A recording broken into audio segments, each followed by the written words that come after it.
Welcome to our first ever Glow Gallery.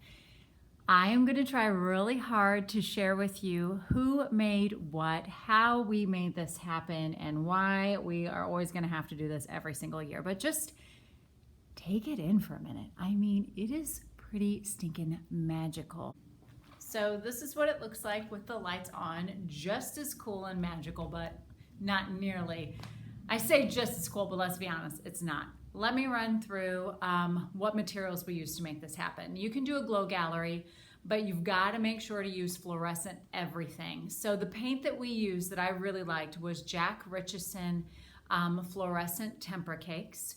We also used fluorescent or neon liquid watercolor. We used Sargent fluorescent oil pastels. We even used fluorescent paper, and the reason we used the paper is because some of the classes were running out of time to make a painting. We only had one 30-minute class, and this is what we were able to create. I got a lot of questions about what kind of lights to use. I would recommend a 30-watt black light. I purchased mine for in the $20 to $30 range on Amazon. We also purchased a strip of lights, but they were maybe meant to be closer to whatever was being illuminated because they are meant to be on a table. I will show you how we have them attached to the ceiling, but like I said, I would really recommend, the brand name is Hou Light, H-O-U Light, but the 30-watt is where it's at because it really throws out a lot of light. And every year I hope for us to buy more so it really brightens up this room a bit. I'm gonna turn the lights back off so we can just take a look at the projects. In case you're wondering, this is a spare classroom in my school. I know, I'm super duper lucky to have a spare room in my school. Because the theme was pirates for this space, I decided to go with an underwater theme. So this is our underwater theme with pirate parrots included. There's some parrot sculptures over there. I'm going to go through who made what. Kindergarten made the artwork that's on the table, so I'll share that when we get a little bit closer. First graders made the crab paintings, and some classes made the octopus paintings. These, the octopus and the other drawings I'm about to show you are all inspired by Art Hub for Kids or Kids Art Hub. I came up with the crab drawing, so that was a step-by-step created by me. The first second graders made those giant angelfish paintings that you see. We used giant pieces of tag board. The third graders, two classes did the sea turtles. Two other classes made the toucans or the parrots. I guess they are not toucans. And then the fourth graders made the seahorses. A fourth grade class that only had one day left made the seahorses on the neon paper. So this room has this side as the glow gallery. And then we also have it happening on this side.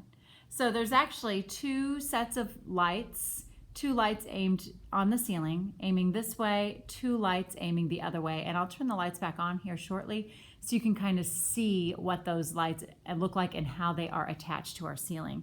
But for now, I'm going to take you a little closer so you can take a look at some of the kindergarten and third grade artwork. So the kindergartners made these fish.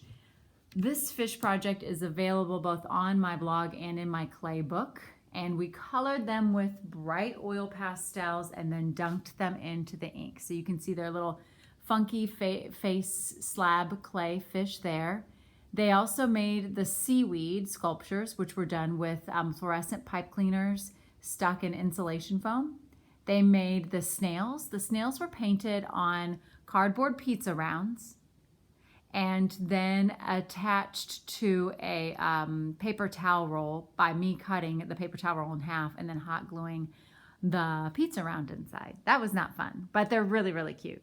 Now take a look at those toucans, speaking of cute. They were so fun to make. I hope to share how we did those very soon. And again, those were painted with tempera cakes. We made the armature and then we covered with plaster. Details like the eyes and the beak were made with Mono Magic. We made the feathers and the leaves with index cards, fluorescent index cards, which is really what makes them pop and glow. So yeah, anyway, let's now talk about those lights. Oh, by the way, I have to show you, I really, really dig the splatter paint effect, and that was the fluorescent liquid watercolors put in spray bottles, which turned out really, really cool. This is how we have our lights attached to the ceiling. You can see they've been kind of cable tied, and our custodian, knowing that we don't have to keep them up for long, had to really think of a clever way to get the cords and everything down the wall because we only have a handful of outlets in this room. But I wanted to share that with you to give you an idea of how they are up here. And again, you can see that we have those long strips of black light, but just by looking at it, you can tell that that bigger square one, it's the 30 watt, it throws out way more light. So again, that was in the $20 to $30 range on Amazon. Technically, you'd only need one per display, and then maybe every year get a couple more, just because the more you use, the more illuminated the room looks.